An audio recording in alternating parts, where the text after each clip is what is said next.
ఈరోజు ఇంటర్వ్యూలో దిలీప్ కుమార్ గారు మనతో ఉన్నారు.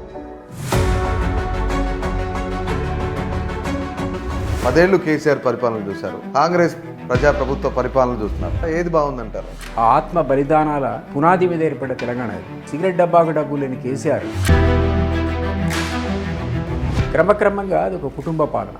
ఈ వ్యక్తితో తెలంగాణ సాధించుకోవడం అంటే ఆయన అడ్డం పెట్టుకుని తెలంగాణ సాధించాలనుకున్నాం. బద్దలు కొడతాం హైదరాబాద్లో. కాంగ్రెస్ కూడా ఉద్యమకారులను గౌరవించండి. సీఎంఏ పాపం ఉద్యమకారుడు కాడు. ఇప్పుడు అందుకనే జై తెలంగాణ అని చెప్పట్లేదు ఆయన. కిందన మీద పడుతున్నాడు, ప్రాంతాలు పడుతున్నాడు, తల కింద తప్పదు చేస్తాడు. ముఖ్యమంత్రి అండి, కానీ అధికారం వచ్చినాక ఏం చేయాలో తెలుస్తుంది. ఈ పక్కన అధికారి వాడు సార్. రేవంత్ రెడ్డి పదవి నుంచి దిగిపోతున్నారు. నెక్స్ట్ ఉత్తమ్ కుమార్ రెడ్డి సీఎంగా చేయబోతున్నారని చెప్తున్నారు. చిన్న దొంగ పెద్ద దొంగ. 2014లో చేసిన సమగ్ర సర్వేకి సంబంధించిన లెక్కలన్నీ కూడా ఎందుకు ఈ సర్వే వచ్చిన తర్వాత బయట పెట్టాల్సి వచ్చింది? మళ్ళీ తిట్టాడు, ఏ కాల్చి అవతల మరి రోజుగారు పెట్టాడు అన్నాడు. ఇప్పటికిప్పుడు స్థానిక ఎన్నికలేకపోతే కాంగ్రెస్ 3rd ప్లేస్లో ఉంది, ఎవడు 1st, 2nd అన్నాడు.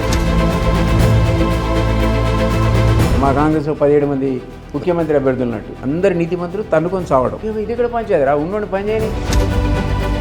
తలసాని శ్రీనివాస్ యాదవ్ అయ్యి రారా హైదరాబాద్, నాది నీది కాదు బిడ్డ, అడుగు పెడితే కాళీలో కొడతాడు. ఎవరిని? కవిత వింగ్ వేరు, హరీష్ వింగ్ వేరు, కేటీఆర్ వింగ్ వేరు. ఎవరైనా అవుతారా కింగ్ పిన్ అయ్యే అవకాశం ఉందా? 3 సమర్థులే, కానీ సీఎం ఎవరు గారు. ఒకళ్ళైతే 3